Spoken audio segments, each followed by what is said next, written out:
Okay folks, in this video let's get the Arduino code up and running. So head to the Arduino repository and you can download that. I already did. And then what you can do is you can open up VS Code. Now you're going to have to make sure that you have Platform IO installed. I already have it. If you don't, come up to Extensions, search Platform IO. And then what you're going to need to do is you're going to need to go to Projects, and you're going to need to add that repository. So add master, right? I don't need to open it. I already did, but you'll need to add it. I'm going to actually open it here, but you won't have it here, and there'll be a button to add that project. Or maybe it's just open, just like I have. I forget, but you won't see it under projects until you add it to your projects, and it'll be relatively self-explanatory. Now, once you get here, you're going to have to add. So the main code is right here in main CPP. You're going to have to add the library for Xbee. So if you go to Home and Libraries, search for Xbee, and find Andrew Rapp's library, and then just add it to your project. Okay. All right. Now let's. Oop! I wanted that open. All right. So let's take a look at the look at the code a little bit. And I guess before I do that, let's look at how I have my Arduino set up here. So if we come here, here's what I have in front of me. And hopefully to make it easier for you to connect it. I know it's a little bit messy here, but if you're trying to do the same thing I'm doing, it shouldn't be all that bad to do. So I've labeled all of the pins, and then I also labeled the Xbee. So I just put Xbee when I'm pointing to the Xbee side over here. But you should be able to follow this pretty easily. 5 goes over to the relay switch. 4 is going to come over to anode on our breadboard LED. 8 is going to come over, and it's going to be the data in pin for my strip. 9 is going to come over, and it's going to be the data in pin for this single. And I just have some, I think, 220 ohm resistors here. And I'm bringing 5 volts over to the bus on this side and ground. And that way I can power the LEDs from that. And I'm bringing 3 volts over to pin 1, VN on the Xbee. And then I'm bringing pin 2, and this is in debug mode. We'll switch these when we're out of debug mode. But I'm bringing pin 2 over to pin 2, and I'm bringing pin 3 over to pin 3. And that's it. And I've got that. That exact setup right here in front of me, and we'll get that up and running. Okay, so let's give that a close, and let's see what we need to change with the code. So, okay, so I'm not exactly sure here, but let me just repeat, and maybe I'll go back and cut out my stuff I just said. But here we have pins 2 and 3 set up, and we're going to set up software serial. And we'll use that when we're in debug mode to send the data between our Xbees and receive data from the other Xbee. And then once we're done, what we'll do is we'll just use our regular hardware serial on the Arduino. Now, if we scroll down, you're going to notice I created a class, a Neopixel Helper class. I also created a pin helper class. Might have been a little overkill, but made the code a little bit neater. So let's look at the constructor for our Neopixel Helper. So I'm going to go to strip. Actually, let's just do it this way instead. Okay, and those are right inside of lib. Right? So we're in the .h file, and if we come down to the constructor, it takes a pin, a count, and an interval. Now, folks, I put uint 8 here, which is 0 to 255. If you have more than 255 neopixels, this would not work. I have a bulldog under my feet, and he won't move. So I think if you look inside of the Adafruit library, I think they use 16, and you're never going to have more pixels than that. So if you have more pixels, make sure you change it. You'd have to change it here, and you'd have to change it anywhere it shows up. Oops, inside of your CPP file. Okay, so all we need to do is pass in a pin account, and the interval is optional. So I have the interval set to 50 milliseconds if you don't pass anything in. So for us, one's going to be the strip, and we did have the strip. I had the strip on pin 8. All right, so if we look here, this was our strip. All right, so we come from pin 8 over to our resistor, and then we go to the yellow line, and that is the data in pin. And then obviously we have ground and 5 volts coming in too. So that strip actually has 8, and we don't have to pass anything here, but let's pass a half a second. All right, now the other is just a single, let's name this, single LED. I don't know what you have.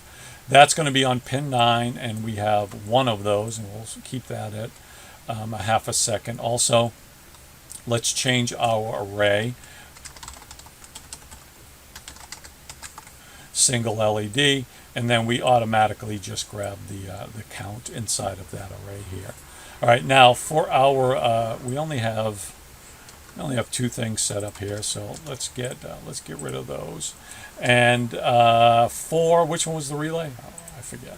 So 5 was the relay, and 4 was the LED. So 4 is our LED, and then 5 was our relay. I'll just change these, and relay. Okay, cool. So that's all we have to do here. Oops, uppercase LED. That's all we have to do here. And my goal was to make this as easy as possible to be able to use this to get up and running. And your what you choose to have here obviously will vary. I'll leave this up to you to read it. It just tells you about debug mode, which I'm going to tell you in a minute. Now we're in debug mode. Once you're done debugging and everything works, just set this to false, so you can use your hardware serial to send data over your Xbee. So the first thing I do is I iterate through the array of Neopixels, right? So we zip through this array. There's only 2 in here, and we're going to call begin on each one of them. So inside of CPP here, all we do is we set the strip color to 0. We call begin. Now this is the begin inside of the Adafruit library. Now you might wanted to, if we go to the H file, you could have just inherited here public from the Adafruit library, right? And it might have helped things out to do that, but I didn't. So I'll leave that up to you if you choose to do it. Okay, so we're just going to call begin, and we'll get them all set and ready to write our colors too. And this is just, once you get here, this is just normal Neopixel stuff. So if you're new to Neopixels, you want to read up on them a little bit. There's plenty of stuff out there, especially on Adafruit's site. We then do the same thing. We iterate through the array of pins, and that's just our pin collection, which we have right here. And we call begin on each one of those, and I'll leave that up to you to go and look inside of the pin helper class. Might have been a little overkill, but it definitely makes our code cleaner a little bit. Let's go to the actual CPP, and we just call in. All we do is just set our the pin mode to output.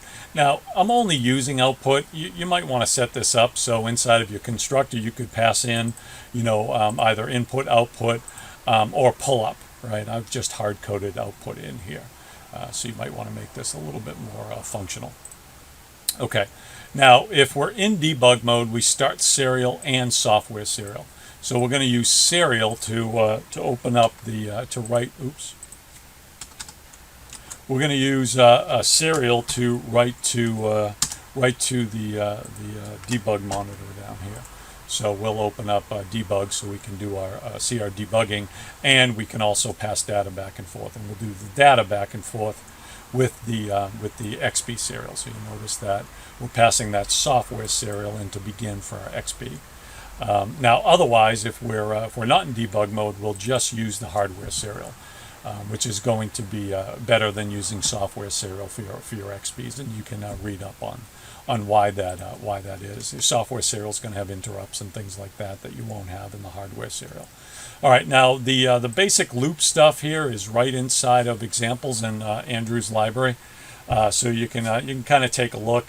If we're in debug mode, I just kind of write out in ASCII and decimal format anything that comes through.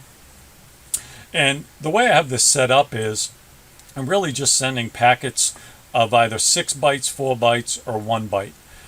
Now, it's not the most bulletproof way to do this. You might want your packet, right, the payload that you send, to actually have a checksum and verify that all of the data got through. We have to have a checksum when we send the Xbee packet, but the packet within that Xbee packet, our own data, we can just do what we want. But you know, if you needed to do checking on either side to ensure that the data you sent is the data you got, I would definitely add a checksum.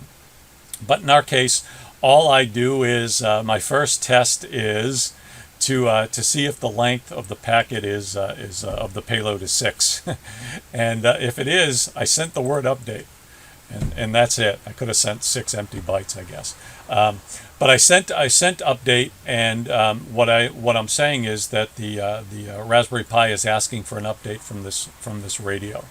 So what I do is I iterate through each of the pins inside of the array. And inside, I grab the state and the pin number, right? So inside of pin helper, I can grab the state and I can grab the pin number, right? Okay. And if I'm in debug mode, I write out to Xbee serial. If I'm not, I write to the regular serial. And we'll look at this. We'll look at the Xbee helper code in a second. Okay. And then I do the same thing for the Neopixels. Again, remember, we're in update mode here. So the front end, the server, is asking for an update. So we first update the pins, and now we're going to update any of the pins that have Neopixels in them. So we do the same thing, right? We iterate through the entire length of our Neopixel array, right? I call get color, right? I then do some bit shifting and to get the actual RGB out of that uint32. And you can go on to Adafruit's website or many places out there to see how this works. But we end up getting an RGB. And then we just build our data array. And it's going to include the RGB and the pin. And then we do a write. So we write out, again, either to Xbee serial if we're in debug, or we write out to hardware serial if we're not. All right, that's cool. So that's if we got 6, right? The word update. I don't even check if it's the word update. It could be any 6 bytes, and this is what's going to happen. If we get 4 bytes, well, then what we have is we have an actual color that came through. So 4 bytes, what happened was we have an R, we have a G, and we have a B that was sent through from the front end, and we also have a pin. Now, if we're in debug mode, I just write that data out, so you might want to be in debug mode while you're doing this. And now what I'm going to do is I'm just going to iterate through the array of Neopixels, and I'm going to look for the if there's one in there that matches this pin number. If there is, right, if I find a Neopixel inside of my array, that Neopixel Helper array, if I find one that matches the pin number that came through, I'm going to set it to this color, right, to this RG and RGB, right? So if I'm in debug mode, I'm just doing a little bit of debugging here. You can get rid of all of this if debug stuff, except where you're doing the serial writes. Okay, so what do? I do Neopixels I, right? So the Neopixel in the array, the element in the array that's numbered I, right? I set the color to RGB. Right? And we can let's do that. There we go. Right. So all we do is we pass in and we set the strip color to RGB. Now this isn't turning it on. It's just setting the the color, right? We then have a Boolean flag that's called call set color, and I have that set to true, and I'll explain what that does in a second. And if I'm debugging, I just do a quick serial print. So you don't really need either one of these, but while you're debugging, you probably want them. Now, what I do here is I at this point I just write the color back to the server, basically saying, hey, I got the color. I write it back, and then that way we update the HTML page to show the color that the pin's set to. Now, technically, it's actually not set yet. Odds are pretty good it's going to get set at this point, right? It came all the way through. Everything is set up to set it. We set the actual color inside of that object, and it's going to start setting it. The reason you could wait until all of the LEDs are set and then do this, but I just wanted a little bit more of an immediate response on the front end. And again, the odds here are pretty good that at this point that color is going to be set. So if you wanted to wait until you've actually set every single one of the LEDs and then do this, you absolutely could do that. And I'll show you that in a second. Okay, so there we go. That's if we get 4 bytes, set a color. And then lastly, if we just get a single byte, it's a pin number. So I do the same thing, right? I iterate the entire length of the pin helper array.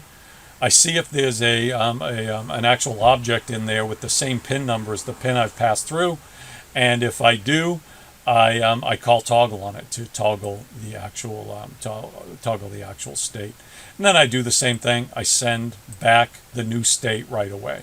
So at this point, it has been toggled. So I send that state back so we can update the front end, right? And again, if we're in debug mode, we use Xbee serial and to send that data, and otherwise, and that data is going to have the state and the pin number. And then otherwise, if we're not in debug mode, we just use serial. So that's it. Relatively simple. And again, this could be a robotic arm or the silly string shooter that I was showing earlier, right? It's you're just passing data through, and again, this isn't very complex. You might want to analyze what data you actually got in the packet instead of just depending on the number of bytes. But again, this works for what we're doing here pretty good. Okay, so now at the end of our loop, right? So we're inside of our main loop here. You notice how nice and clean the main loop is, which is nice, right? We have our setup, right, and our main loop is relatively clean. So inside of the main loop, what I do is every time through the loop, I iterate through all of the neopixels in our array, right? Those array of Neopixel helpers, and I call set color. Now you might want to instead check the actual whether you should call set color here, but I just call set color. So let's look inside of call set color. So inside of set color, right, I check to see if, and that was that Boolean flag that we had set. I check to see if it's true, right? So if that's true, what I do is I check to see how many milliseconds have passed since the last time I was here, right? Now, the milliseconds, what we're comparing against is the delay, right? The actual delay that we have, that we set for our lights. So if we have 8 lights with a half a second in between, we want to make sure we go a half a second before we set the next light. So this will do this, right? So we're just checking to see if a half a second has passed. If it is, then we set the previous millisecond to the current millisecond. And millis just returns the number of milliseconds since your Raspberry Pi has been running, right? And then we call set pixel. So we call set pixel, and inside of pixel we do strip.set pixel color, right? The pixel that we want to set, right? And then the color we want to set it to, right? So pixel 2 inside of our strip of 8, and then the actual color, and we set the color earlier, right? So when we called set color, so we now have that color inside of this object. We then call show. We increment the color, the current pixel. So the next time we come here, we're working on the next one, right? We then check to see if the current pixel is equal to the count, right? Did we get to the end? So if we got to the end, we're done, right? We've set all the pixels. So we set current pixel to 0, and we set call set color to false. There's no sense keep resetting the colors. The WS2812s, they're smart. They hold their state. So once you tell them what color you want them to be, they'll hold that until you tell them something else. So you don't have to keep doing it, right? And then that's it, right? You're done. So the nice thing here is, right, you end up having a non-blocking I/O here, right? So instead of, if you had a loop of 600 and you wanted a half a second in between and you send yourself into a loop, well, you're going to be in that loop, right? A half a second times 600 until the next time through this loop. So what this does is it leaves your interface up and running, right? So you can do other things, right? You could set other lights or change the state of, relay switches. Or if you had, in the case of a robot, if you're rotating left, right, you don't want to just go into a loop rotating left, right? Use a timer, and that way if somebody says stop or however you choose to do it, you'll understand your loop will be alive to be able to stop it or rotate it the other way or fire your silly string, whatever you want to do. Okay, so that's that. Now the last thing you're going to have to do is you're just going to need to set up your radio. So let's close all of this down. I don't know what I did. I'll save it. Let's close all this down. I don't know what I did here. Let's save that too. And let's go to the Xbee Helper.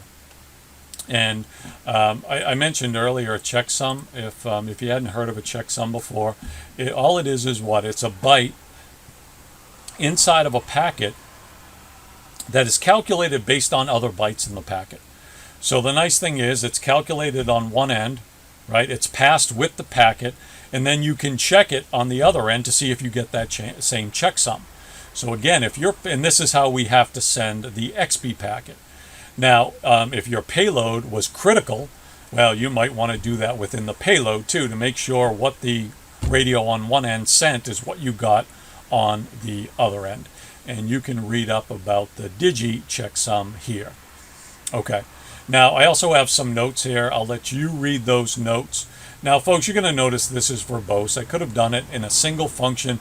The other thing would be nice if I had just used Andrew's libraries to do my transmit, but I poked at it a couple times, and what I thought should have worked didn't work, and I was obviously doing something wrong, so I didn't want to play with it anymore, and I had already written code for another project without using the Xbee libraries at all. So I just borrowed some of that code. And again, if you want to read a little bit more about what's going on here, just take the time to read up here, and I explain this. And there's also links here that explain it even better than I do here. I more explain what I'm doing here. Okay, so what are we going to need to change? We're going to need to change the high bytes in each of these. You might want to, well, actually you couldn't have. So you're going to want to change the high bytes in each. So here are our low bytes right here. So those are fine. On every S2, I've got a dozen of them at least. Every S2 I have has the address, the same low bytes. So what we need to change are the high bytes. So you're going to need to change those, right? I'm going to need to change them too because this was set up for a different coordinator radio. So we're going to need to change this right here. And to do that, we're going to have to figure out what our high bytes are. I think I jotted them down. So if we go to Notepad and I say File, Open, let's see here. I didn't. So let me open up XCTU.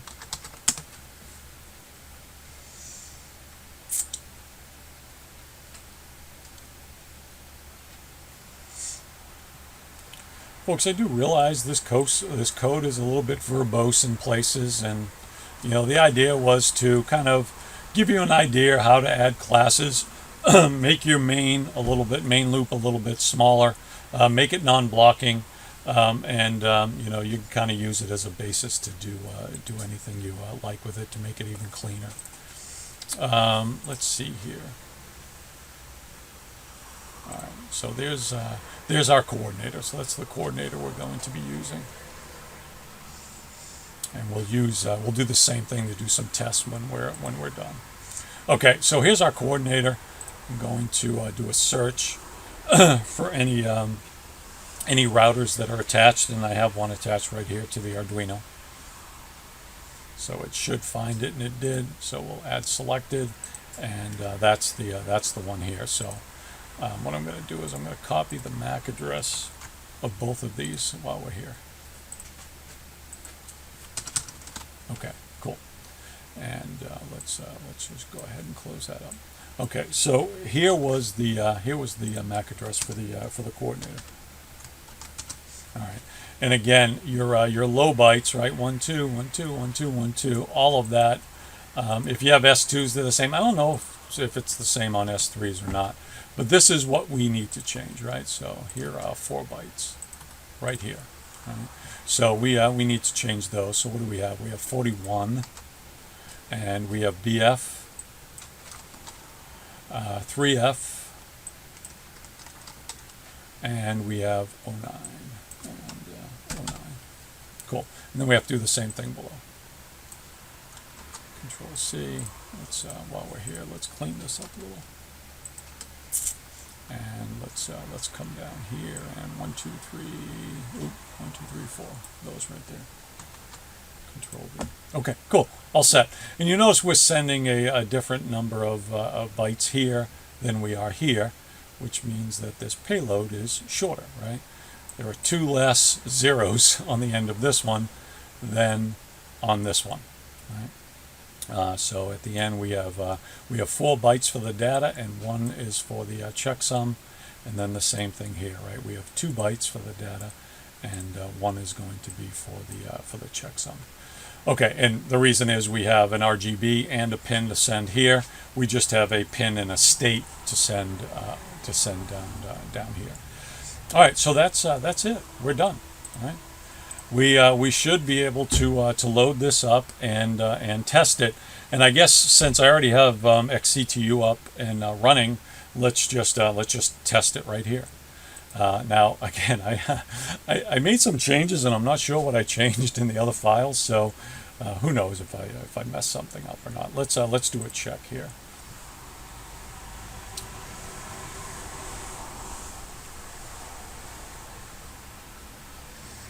I don't see any red. So far so good. Success is good, right? And now what we can do is we can just upload to our radio, and I am all connected, right? So if we go back over here to our dot cam, right, here we are, right? I've got my hardware serial here connected, and everything else is connected exactly in the as I showed the image. I'll attach that image to the repo too.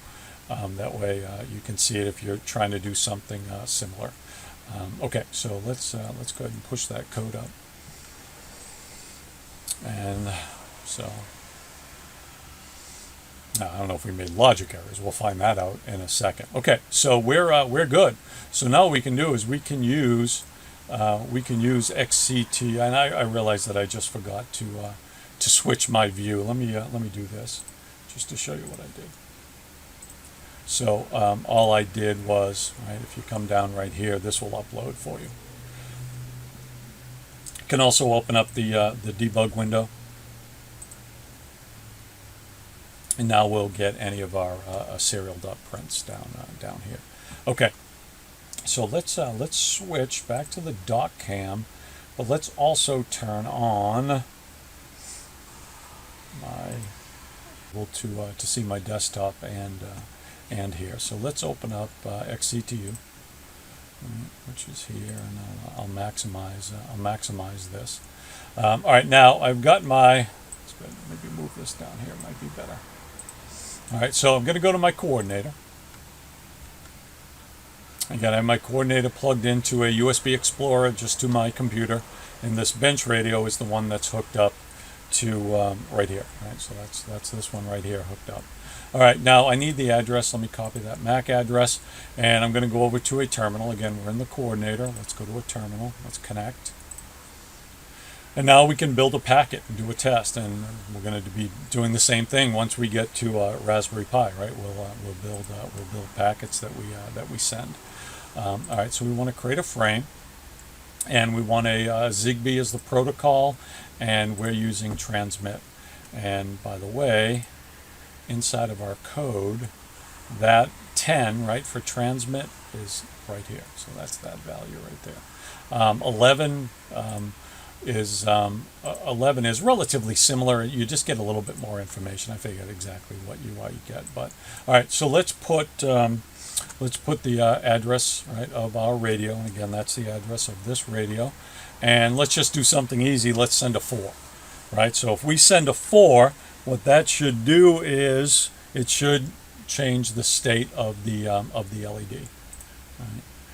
So let's give it a shot, and voila, right? So as we send that 4, it's just toggling that state for us. Okay, so what's next? Let's check the lamp here. Let me slide the lamp over a little bit. So I've got a solid state relay. You could have any relay you want, and I have my my pin. What was that? 2, 3, 4. So this would be pin 5. That comes over here, and then obviously ground, and then I have my splice on this side to open up my my AC power. Right? And again, it could be any relay that you choose to use. All right, so let's go ahead and edit this, and we'll send a 5, and apply changes, and voila, right? Fantastic. All right, what else? So the last thing to test would be our LEDs, right? So the RGB LEDs. So let's edit. Now in this case, we're not going to send ASCII. Let's send hex, and let's do red. So FF0000. So there's our R in hex, G in B, right? So really 25500. Look up hex triplets so you can see all the different hex values, and then we need to put the pin, right? So 08 is the pin that we want. We can apply changes, and voila. Right? I don't know if you can see that good enough, and it's probably a little bit blurred out, but it is in fact red. Okay. So we can let's come back and let's go ahead and turn that. Well, let's just let's turn it off. So 000000008, right? So RGB of 0, and then the pin. Apply. Let's go ahead and turn that off, and I guess for completeness, let's do the single. And we'll do 00FFFF. And by the way, there are what? 255 times 255 times 255, 14 million, I think, and some change. Number of different combos here you could send to those lights for colors. And 09 is the one we want now. And that should be our single that sits right here. We'll send that. There we go. And let's go ahead and turn that off. And 1, 2, 3, 4, 5, 6. Okay, apply changes, and I'm sorry, this was probably a little bit boring, but at least now we know it. Not that the whole thing might not be boring, probably. Now we at least know that it works, right? So before we start, messing with our code, node code on the Raspberry Pi side, we know that everything here is functional. So what we could do at this point is this. Right? What I would do is, I know this works. I'm all done debugging this. So what we could do is we could come up here, and oh geez, I hope if I'm in the right file. Let's change our debug mode to false. Right? And then we're good to go, right? So now we'll be using the hardware serial to do our writes. But before we do that, what we're going to have to do is this, and we might as well just do this as a last test, right? We're going to have to take the pins, and maybe it's easier if I show you here, but we're going to have to take our pins, right? So the ones that are in 2 and 3, we're going to shift them down to 0 and 1, right? So this will end up being 0, and this will end up being 1. Now I'm going to write the code first, because you cannot have a pin in TX on your radio when you do a write. So let's write this first, and we made our change. You can save it, although if you do a write, it'll do a save first. And we might as well do one quick test once we make this change from XCTU also. Cool. Okay, we're good. So now let's come over here, and I'll just make the change here. So I'm gonna pull this out, and yeah. Okay, sweet. So all I did was I just jumped those to 0 and 1, right? The very first two, which is RX on the Arduino is coming over to TX. I didn't have to change anything here. TX on the Xbee, and then TX is coming over to RX on the Xbee. Okay, so everything should work the same. So let's just check a lamp or something like that. Watch it not work. Should have stopped when I was ahead. Let's get rid of this, and let's just toggle something. And voila, everything works exactly as we expected.